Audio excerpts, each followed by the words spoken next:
Alright, Joe. I'm gonna go over my day kit and talk a little bit about why I choose the things I choose here. Um, I've done a lot of kind of simulated stranded hiker type things in the past, and went on campouts with buddies. And we only took our day pack of what we would normally take in a day pack, and spent the night out with it, and tried to figure out where the holes in our kit were. And I've become fascinated with that whole concept because I've spent nights out in these SOL, these little tiny bivy bags that are basically a Mylar blanket turned into a sleeping bag. And people think that they can throw one of those in their kit and they're going to be warm and cozy. It'll get you through a night, but you're not going to be very good off with one of those. What I found from one of those is me and my buddy were doing a stranded hiker type video where we only went out with what we had in our day kit, which is just like, I had two space blankets basically. One was the bag version and one was the blanket version. I used the blanket version for my tarp and the bag version for my sleeping bag. We had a fire and the temperature was around somewhere between 35 and 40 degrees that night. And I was in and out of that bag all night long, because what happens is you get inside of it and you start sweating really bad. So you crawl out and you get cold. So you crawl back in, you sweat, you crawl back out, you get cold. That's a process that went on all night long. And I didn't get hardly any sleep that night.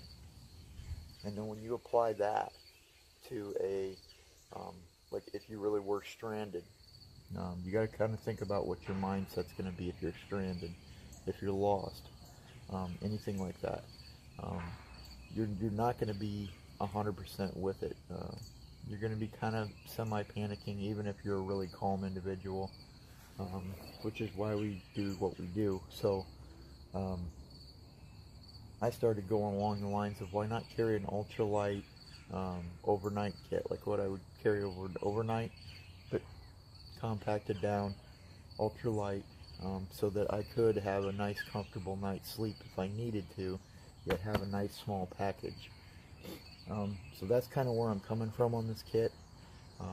I try to cover all my bases with this kit.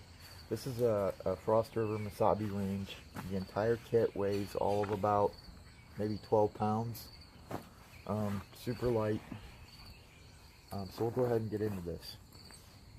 Now, as I learn, I change my method. So if in the future something I like better comes along, then I'm going to change it out. But for right now, this is what is working well for me as far as a day bag. Now, also take into consideration, most times I'm not planning on staying out all night. So I don't want to take a big, my big bag full of my big sleeping bag and all that kind of stuff. Most of the stuff, well, some of the stuff in here won't get used on a day trip, unless I am doing a stranded hiker type video or camp out or whatever, to where I know I'm going to need that stuff. Everything is included in this bag minus food, which it would not be hard to throw a few food items in here and you'd be good for the night. Let's go ahead and get into this. Like I said, this is a Frost River Masabi range bag. I really love this bag for a day bag. This is an older model.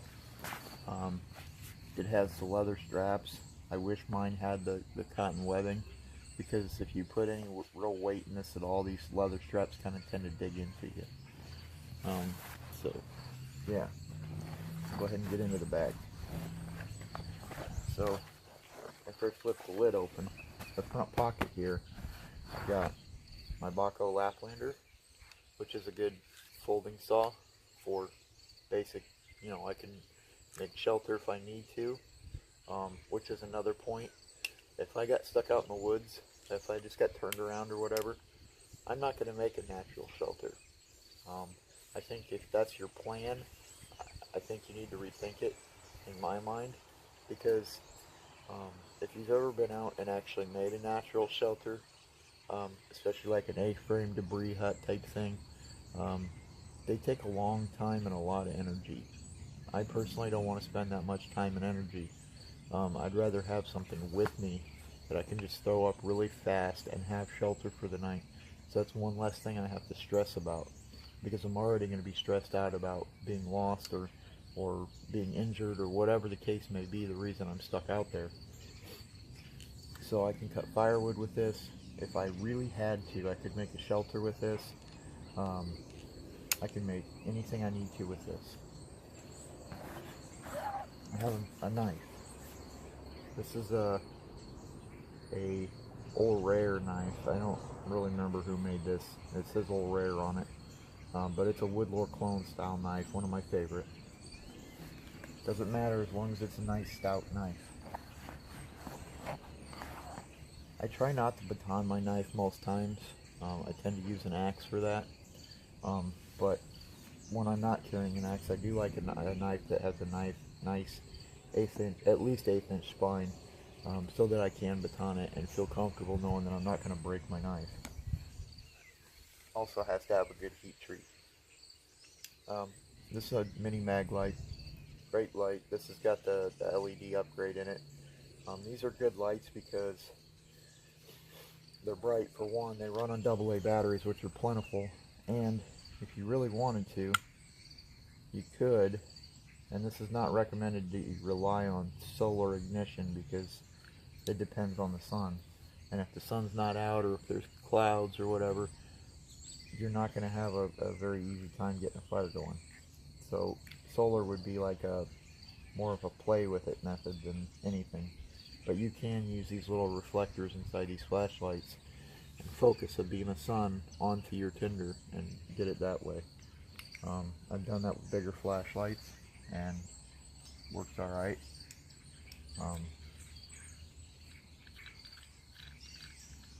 And take into consideration too that this kit will change depending on the weather. If it's really cold out, I'm probably going to have a little bit heavier duty kit because I'm going to need the more warmth. Also, as part of my kit, which is not in my bag because normally it would be around my neck, is my neck knife. On my neck knife, on my cord that goes around my neck, I've got a set of paste beads here. And on here, on the sheath, I've got a Ranger band, which is just a bicycle inner tube, piece of a bicycle inner tube that I cut. And tucked under here, I've got a small little LED flashlight. I've got a little ferro rod that's mounted on a little magnesium bar. It's a little key ring size. And all this stuff just tucks up underneath the rubber band. Keeps it in place, keeps it dry, keeps it from getting hurt or damaged or whatever. And then I have two little tinder tabs in here that are made, I think these are made by Zippo. They have a fluffy end and they're kind of waxed, so you can put a spark into here and get this going, and it'll help you get your fire going if you need to. As far as a neck knife kit, I would not rely on it, but it's a backup. So there's my neck knife. Also in here is a little folding knife sharpener. On a day trip, I typically wouldn't need this, but you could, smack your knife into a rock or chip an edge or roll an edge or whatever. So you could sharpen it on this pretty easily. With the amount of cutting tools I have, it's not a bad idea to have a way of sharpening. And then I have a Victorinox Farmer in here, because this has got a little wood saw, knife blade, it's got an awl, and can opener and bottle opener. Good little tool. I like to go a little bit tool heavy. Sometimes I'll carry a hatchet depending on what I feel like I need to do. Sometimes I won't. It just depends on how I'm feeling. And then last but not least in this front pocket is the lid to my pot. Or a lid to my pot. We'll go ahead and get on the inside of the bag. Undo the storm flap.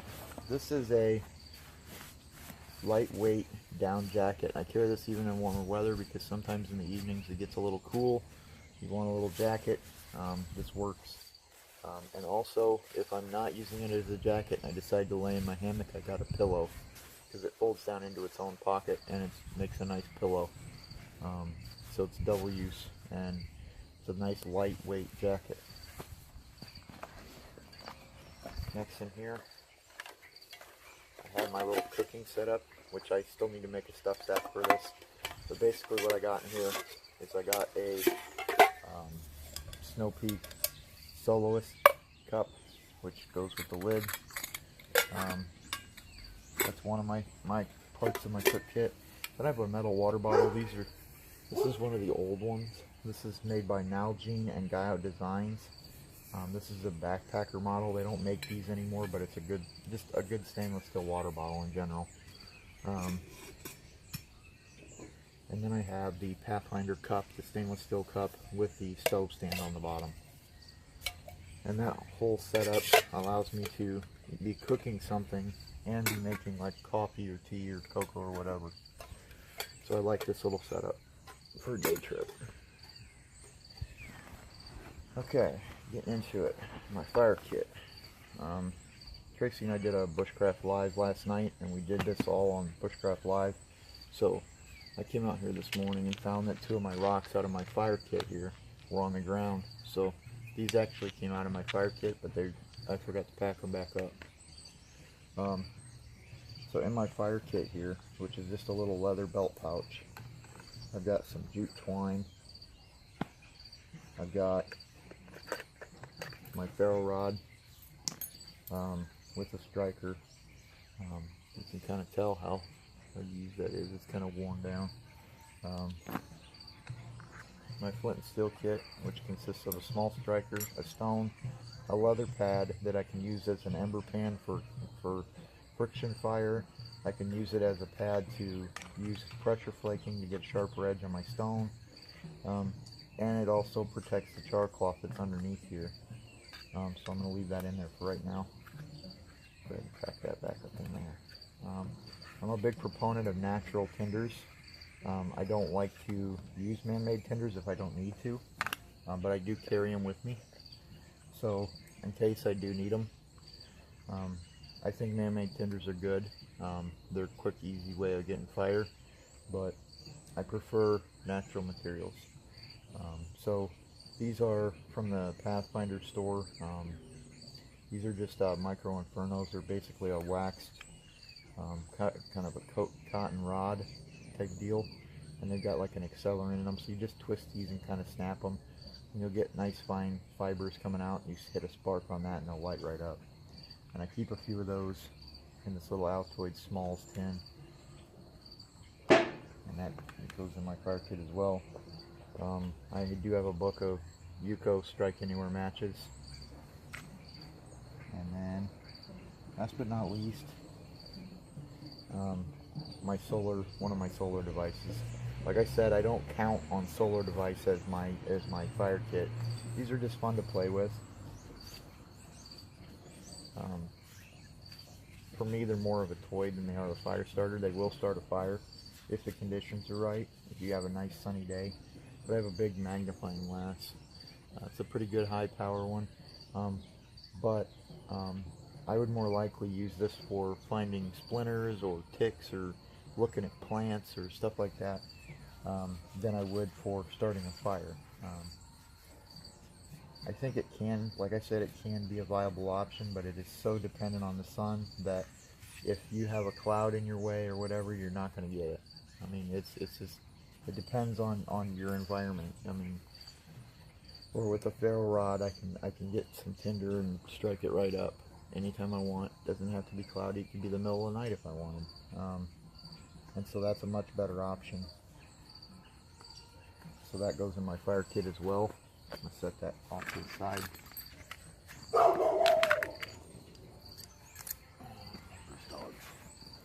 Alright, so now, let's see.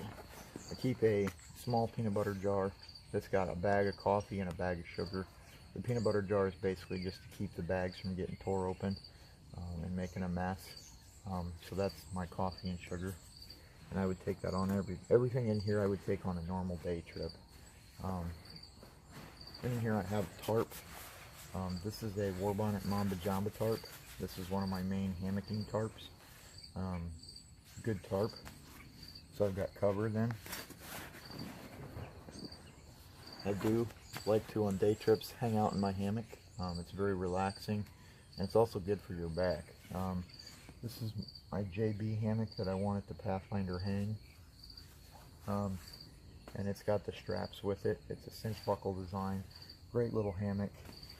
I could probably get a lighter weight hammock in here, but I love this hammock. And then I have in here a Snug Pack jungle bag. And this is basically a lightweight sleeping bag that also has a bug screen that zips around the face area. So I can get in this thing. This does not have a bug net on it. So I can get in this bag, get in my hammock, zip the bug net up, and I'm good to go for the night. And that's, other than a couple hanks of paracord, that's everything in my day kit. And this is what I'm talking about. These 3 items here alone, these 2 I probably won't use on a normal day trip. This one I will. But if I do get stuck out overnight, I've got a little bit of coffee, because I think that morale boosters are important, especially if you're lost or injured or whatever and have to get stuck out overnight unplanned. But I think that if I was to get stuck out overnight, I would have a good night's sleep with this stuff, and I would have a nice hot cup of coffee in the morning, which is a good morale booster. Little things that can make you more comfortable. A lightweight down jacket that I can use as a pillow or to keep me warm. Little things like that can make your mood a lot better. Maybe your thing is having some candy, some hard candy or something. Then go for it. Something to improve your mood, because if you're lost or stranded in the woods, unplanned, you're not going to be in a very good mood. You're probably going to be fighting off panic. You're going to be really stressed out, and to sit down to a nice cup of coffee, that would be, excellent mood changer. That would just bring your game up. If I was to be stranded, I would constantly be working on improving my situation. I would not be sitting around going, woe is me, blah, blah, blah. Start working on your situation. And like I said, shelter's a big part of that. So in 5 minutes, I can have a hammock up, a tarp up, and have my sleeping bag ready to go. And I've got my shelter set up. Whereas the last A-frame shelter I built that was a debris hut took me 5 or 6 hours to build, and it still wasn't 100%. They're great shelters, but they're more of a longer term in my mind. If you're going to be out there for 4 or 5 days, they're worth the calories at that point. But if you've got a kit like this, you don't need it. To me, it makes more sense than relying on having to bust your butt for 6 hours to have a shelter for the night. This, I can have a nice, comfortable shelter up in 5 minutes. Just makes a lot more sense. But yeah, guys, if you have any comments or questions or anything like that, feel free to let me know down below, and I'll do my best to get back with you. And let me know what you think. And until the next one, thanks for watching.